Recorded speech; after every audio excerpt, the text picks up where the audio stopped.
करायचं आहे ते काम आपण सर्वांनी मिळून करू. अनेक अडचणी उद्याच्या काळात सुद्धा राजकारणामध्ये येत राहतात, पण उद्या सर्वांवर मात करायची.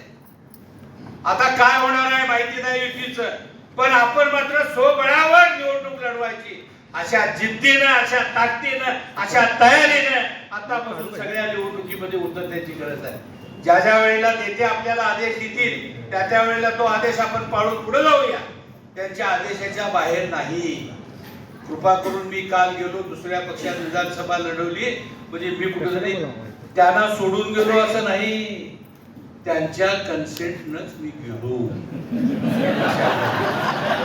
आणि मी गेलो म्हणजे एकटा गेलो. तो माझी सगळी फंड, माझी सगळी जनता, कार्यकर्ते, सगळे माझे सहकारी हे मुश्रीफ साहेबांच्या बरोबरच होते, आहेत आणि राहणार.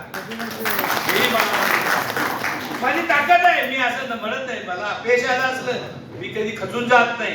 अहो 6 वेळेला विधानसभेची निवडणूक माझ्यासारख्या सामान्य कार्यकर्त्याला लढवत सोपी गोष्ट आहे का? एक निवडणूक एक पकड केल्यावर घाई नाही. तसा 6 वेळेला लढलो मी, कधी नाही वेदर बघू. 90,000 मताची स्ट्रेंथ माझी कायम आहे. आताच्या निवडणुकीत 1,05,000ची मी सांगणार नाही, ती इतर मित्र पक्षांची आहे.